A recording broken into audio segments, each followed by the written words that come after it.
Assalamualaikum warahmatullahi wabarakatuh. Saya Eriko Isma Dirgantara dengan NPM 211415140.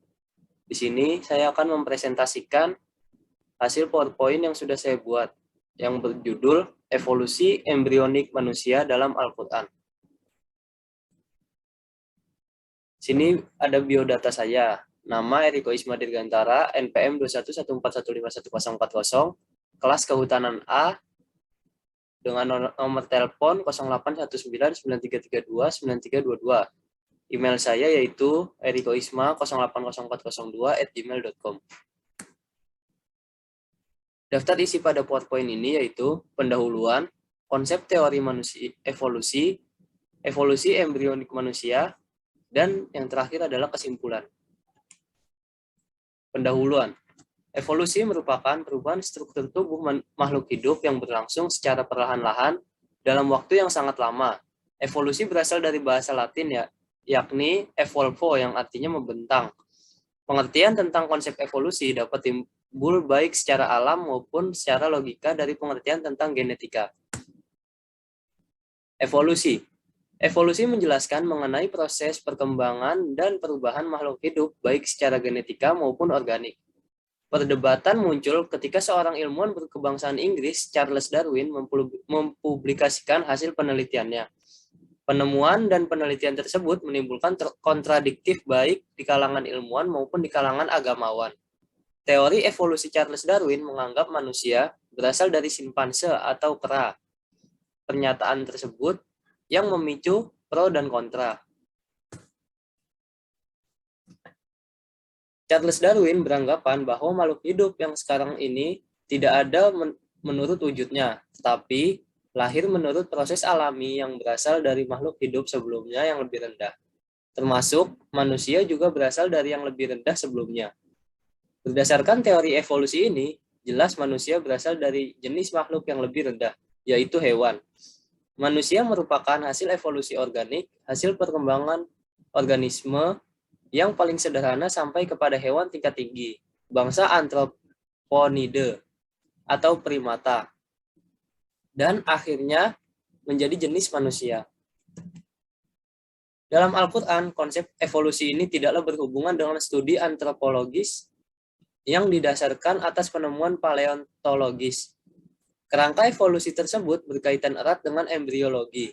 Evolusi embriologi dalam konsepsi Al-Quran merujuk pada tahapan-tahapan aku yang hadir dalam susunan ruang dan waktu dan terakumulasi dalam kejadian manusia dari satu sel menjadi wujud ide manusia. Tahapan evolusi manusia dalam rahim. Istilah evolusi tersebut dipergunakan dalam rangkaian merujuk pada perkembangan embrionik manusia secara definitif. Kompetisi hidup, seleksi kehidupan merupakan campur tangan Tuhan dalam memusnahkan suatu populasi untuk regenerasi sebagai jalan membentuk populasi baru lainnya. Dalam Al-Quran, refleksi kejadian manusia disebut berulang-ulang dalam beberapa ayat, mulai dari tanah, air, sampai menjadi manusia sebagai suatu perwujudan evolusi penciptaan manusia. Dalam surat Al-Hajj, ayat 5 yang berbunyi, "Hai manusia, jika kamu dalam keraguan tentang kebangkitan dari kubur, maka ketahuilah bahwasannya kami telah menciptakan kamu dari tanah, kemudian dari setetes mani, kemudian dari segumpal darah, kemudian dari segumpal daging yang sempurna kejadiannya dan yang tak sempurna, agar kami jelaskan kepada kamu dan kami tetapkan dalam rahim apa yang kami kehendaki, sampai waktu yang telah ditentukan. Kemudian kami keluarkan kamu sampai pada kedewasaan.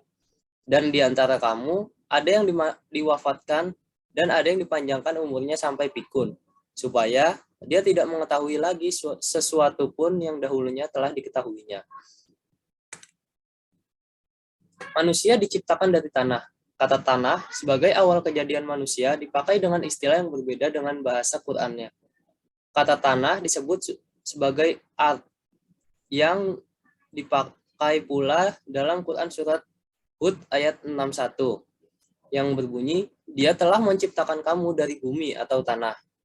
Al-Quran juga menyebut tanah dengan tin sebagai komponen pembentuk manusia. Allah berfirman dalam Quran surat Al-Sajdah ayat 7, yang membuat segala sesuatu yang Dia ciptakan sebaik-baiknya, dan yang memulai penciptaan manusia dari lempung. Ayat-ayat di atas menjelaskan bahwa manusia berasal dari tanah. Tanah merupakan unsur terpenting yang melengkapi susunan tubuh manusia. Dari unsur tanah ini, proses penciptaan berlanjut tahap demi tahap dalam bentuk komposisi kimiawi yang sangat diperlukan untuk menyusun tubuh manusia. Melalui proses kimiawi, unsur-unsur dalam tubuh manusia tersebut berubah menjadi darah, daging, dan air mani, atau sperma atau nutfah. Al-Quran menerangkan dalam Quran surat Al-Hajj ayat 5 berisikan bahwa tahap selanjutnya adalah nutfah atau sperma yang berbentuk cairan. Ayat lain dalam Al-Quran yang menerangkan tahapan nutfah dalam proses kejadian manusia antara lain Quran surat An-Nahl ayat 4 yang berbunyi, Dia telah menciptakan manusia dari nutfah, mani atau sperma. Tiba-tiba ia menjadi pembatas yang nyata. Nutfah dalam Al-Quran masih bersifat umum. Nutfah mengandung sel-sel telur, baik laki-laki yang disebut spermatozoa maupun yang disebut ovarium dari perempuan. Secara anatomis, nutfah bagi laki-laki letaknya pada bagian belakang sebelah bawah buah pinggang yang disebut dalam bahasa Al-Quran dengan sulb. Disinilah sperma itu diproduksi. Nutfah bagi perempuan yang dikenal dengan ovarium, penghasil ovum atau sel-sel telur. Letaknya di tulang dada di bawah payudara yang disebut dalam bahasa Al-Quran dengan toroib. Di dalam sel sperma terdapat kurang lebih 26 juta sel, kepalanya agak gepeng dan ekornya agak panjang. Ketika sel ini masuk pada rahim, maka terjadilah pembuahan atau fecundation, suatu persenyawaan antara sperma dan ovum. Sperma yang membuahi sel telur atau ovum kemudian turun ke rahim. Proses reproduksi manusia berlangsung melalui suatu rangkaian proses evolusi yang dimulai dengan bertemunya sel benih atau sperma laki-laki dengan sel telur ovum pada wanita. Terjadinya pembuahan menjadikan sperma dan ovum bersatu. Sel-sel sperma yang mengandung 24 kromosom. Demikian pula halnya dengan ovum mengandung 24 kromosom juga. Bersatunya kedua sel tersebut menimbulkan satu sel sebagai pokok cikal bakal terjadinya manusia. Sel yang baru memiliki 48 kromosom atau 24 pasang mengandung molekul-molekul halus sebagai informasi genetika yang disebut dengan gen. Gen sebagai pembawa sifat keturunan atau informasi genetik akan terwujud dalam diri manusia yang baru lahir. Pencampuran kromosom yang mengandung gen dari sel reproduksi pria dan wanita membentuk faktor-faktor yang bervariasi dan berbeda, sehingga faktor-faktor tersebut akan menentukan berbagai ciri khas calon manusia. Proses evolusi dari tetes air hina sampai pada fetus berlangsung secara teratur dan aman dalam rahim seorang ibu. Embrio. Embrio memulai kehidupannya dalam bentuk sel satu yang telah dibuahi. Sel-sel itu mulai melekat pada dinding rahim dan sedikit demi sedikit masuk seluruhnya, menyarankan diri ke dalam dinding itu. Embrio untuk melangsungkan kehidupannya memakan dinding rahim yang dihubungkan oleh tali pusar. Embrio memakan darah ibu selama melekat dalam dinding rahim. Embrio berlindung dalam lipatan-lipatan daging dalam rahim. Proses pembelahan sel-sel pada embrio akhirnya membentuk suatu jaringan yang terdiri dari dua lapis, yaitu endoderm dan eksoderm. Sejak 2 minggu setelah pembuahan, embrio mencapai diferensiasi yang cukup luas. Sel-sel dalam embrio mengambil tugasnya masing-masing yang berbeda. Tugas sel-sel ini untuk melangsungkan kehidupannya dalam rahim. Pada minggu kedua ini, embrio besarnya baru 1/4 mm dan masih berwujud lapisan yang berlipat dua. Pada minggu ke-6 terbentuklah tangan dan tangan. 8 minggu setelah pembuahan, embrio mencapai 30 mm besarnya yang telah menyerupai fetus atau laham. Di sini adalah tabel perbandingan usia dan pola-pola perkembangannya. Pada usia 4 minggu, panjangnya sebesar 5 mm. Dengan pola-pola perkembangan, pembentukan bagian kepala, jantung, dan hati. Sistem pencernaan sebagai suatu saluran sederhana.